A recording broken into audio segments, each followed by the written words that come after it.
Hey guys, welcome back to my channel. So today I'm back with another book review, and actually today I'll be doing something a little bit different. I will be reviewing two books and basically doing two mini book reviews, and both of these books came from my book box from the month of August. So I'll be reviewing Incarnate by Josh Stolberg and Wicked Like a Wildfire by LANA POPOVIC.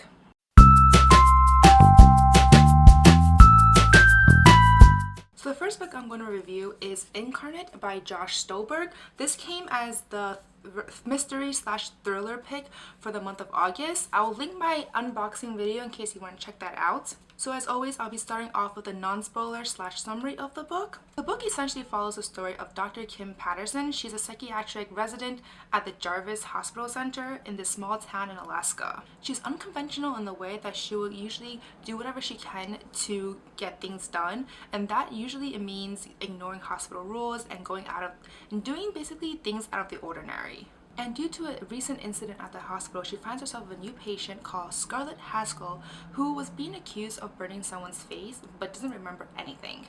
And right off the bat, Kim notices that there's something odd about Scarlett. The fact that she's accused of burning someone's face, but doesn't seem to be angry about it or deny or defend herself about it. In fact, she seems to be resigned with the fact that maybe it could have been her, even though she doesn't remember anything. And as incidents occur and the more Kim finds out about Scarlett, the more she realizes that not only does Scarlett have DID, which is called dissociative identity disorder, which to us, as most of us know, is multiple personality disorder, that not only does she have DID, that she's also housing the spirits of dead people.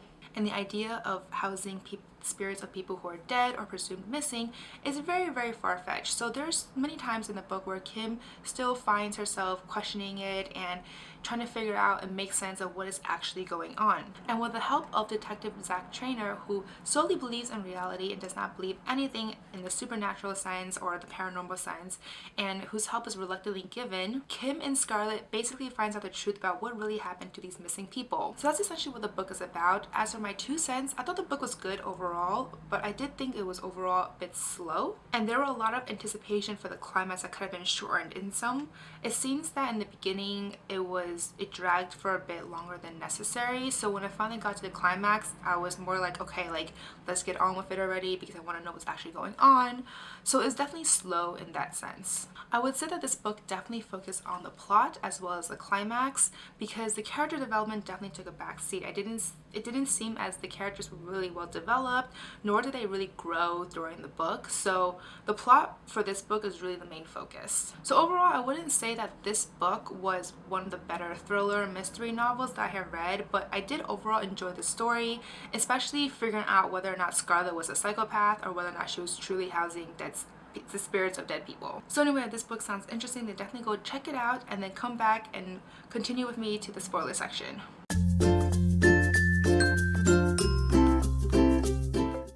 So honestly, I was expecting a lot more. I thought the whole idea of a person housing the spirits of dead people and, having them show up as like a personality disorder, like DID, was really fascinating.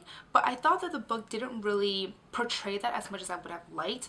It could have been much more interesting and much more like attention grabbing, but it wasn't. It seems that the book was kind of flipping back and forth mostly with Kim, actually, in terms of whether or not she truly believed it, and she kept doubting it. So it seems like for most of the book it focused on Kim and whether or not she was truly on board with this whole DID but like multiple dead spirits kind of thing going on, rather than the whole actual reality of, okay, this girl Scarlett has DID but with dead people inside. So I don't know, I just thought the whole thing was just more interesting in theory, but the book didn't seem to deliver as much as I would have liked. And the reason why I found it so interesting was I'm also a psych minor. I graduated with a psych minor back in college, and so I thought the whole like DID thing was really interesting, and I was really hoping that it would be more intense and more thrilling in this book, but it wasn't really the case. So honestly, this book kind of fell flat for me because I was mostly focused on the DID portion of this book. And honestly, now that I'm looking back at it, I feel that I would have actually liked this book more if Scarlett ended up being a psychopath. I think that would have made this book so much more intense because of that, but obviously that was not the case. She definitely she was housing dead spirits, and the true, you know, criminal was revealed at the end. And I was just like, okay, like, I mean, it definitely caught me off guard as to who it is, but I just thought it would be much more, you know, intriguing if it was Scarlet. So there were definitely 3 things in this book that I did really enjoy, so I do have to mention this in the spoiler section. The first one is the relationship between Zach and Kim. I thought they would be so cute together. As soon as Zach was revealed, his character was introduced in the book, I was just like, all right, you know, hopefully him and Kim get together. But then they're just so different. The fact that he's just so set in reality, and she is really, I mean, she's a psychiatric resident, so she already has very theories going on. So in terms of their personality, I don't know how much they would match, but I was rooting for their relationship the entire time. Another thing that I really liked about this book was finding about Kim's past. It definitely threw me off guard, because I was not expecting Kim's past to be revealed, because it didn't seem that it was a very important aspect of the book. But once it was revealed, it made more sense as to why Kim was so set on figuring out if it was DOD, and why she was able to identify and diagnose Scarlet with this so quickly. And that's because she had DID in the past, and in fact she is actually the alternate reality or person in and that she wasn't the person original. Like, her original self was called Jocelyn, and because of a traumatic experience when she was a child with her parents' death, she created a stronger self or personality, and that became Kim. So that whole idea just really intriguing for me and really interesting. I was not expecting that at all, and it definitely explained a lot when that part was revealed. So as I stated already, the actual criminal definitely came as a shock. I was not expecting it. Honestly, I didn't even have an inkling that it could have been this person. It seems that the author was just like, all right, this person plucks it out of thin air, this guy's gonna be a criminal, and at the end just somehow ties it together. I mean, it was definitely like a shocking conclusion for me, but it just didn't really seem to make too much sense in terms of what he was portrayed as throughout the entire book, and then how he was portrayed at the really end. However, now that I'm talking about the criminal, I was disappointed about how it actually finally ended. I didn't think the whole climax when Zach finds out that it was actually his father figure, the chief of the town, and when Kim and Scarlet finds themselves in his clutches, and when they're figuring themselves out and they're trying to escape, that whole situation right there just seems kind of anticlimactic. I mean, they essentially just talked him out of shooting them. I felt that there should have been more action for it to make more sense. I mean, I just don't think that talking someone out of shooting you logistically or realistically makes sense. So for me, I just didn't really think it was that realistic. And honestly, I was just hoping for something more intense and apprehending Holt. So overall, that's all I have to say about this book. It's a relatively short review, I think, but it was okay. I didn't find it great. I would probably give it like a 2, 2.5, 3 star at most if I was feeling generous for 3, but most likely 2, 2.5. But honestly, I don't know. It was good. It just wasn't as amazing as I was expecting. So going straight into my second review, Wicked Like a Wildfire by LANA Popovic. I was expecting so much from this book. I'm not going to say too much about it, but let's just go straight into my non-spoiler summary section. So basically, this book follows on the story of Iris and her twin sister Melina, who basically has been told ever since at a young age that they cannot fall in love because love will make them shine brighter and it will make them impossible to contain. So both of them, including their mother, are born with this gleam, which is this unique way of manipulating beauty through magic, and they all do it via one of the senses, whether it's touch, see, smell, etc. Iris has the ability to fractal items, and then she puts it into kaleidoscope glassworks. Lena is able to interpret moods into music, and their mother Jasmina creates these vivid scenes into her baking. And Iris and her mother seems to have this very rocky relationship. There doesn't seem to be much information as to why it was so rocky, whereas Lena and her mother seems to have a much safer or more stable relationship. And one day, Iris meets this mysterious white-haired woman in her mother's bakery, and at first Iris thought this lady was a lot older than she seemed due to her white hair, but then it turns out she's much younger, and her name is Donya. And the next day, she finds her mother attacked, presumably from this woman, and she's left in this half-dead, half-alive state. And then Iris and Melina embarks on this journey to find out why this happened, who did this, and the history of their gleams. And as the book progressed, they found out that their family line is actually a curse or maybe a blessing, and now they have to figure out what to do. So that's essentially what this book is about. Moving on to my 2 cents, this book started off really slow. Let's just say that. I was not getting into it. When I got to page 50, I contemplated putting it down, and it didn't even get interesting until almost like a little past halfway, like until like 150 pages or so, around that mark was when things finally started to get a little bit interesting. But up to that point, it was so slow. There was just so much world building and character development that wasn't really necessary, I felt like. But then once I finally got around like halfway, it finally got a little bit more interesting, and the characters and the story was getting much more entertaining, and I found myself starting to be a little invested in the overall book. And honestly, I wasn't a huge fan of Iris because of her personality. She seems very brusque and a little bit harsh, but I did really like her budding romance with Luca. So even though I did overall at the really end did find the book quite interesting, and I did overall enjoy it at the really end, I did find the overall plot to be unoriginal,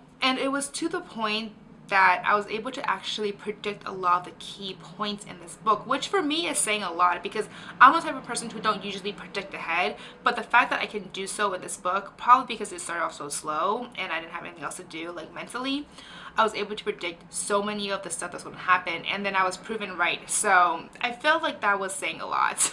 But anyways, if this book sounds interesting to you, definitely go check it out and then come back with me to the spoiler section.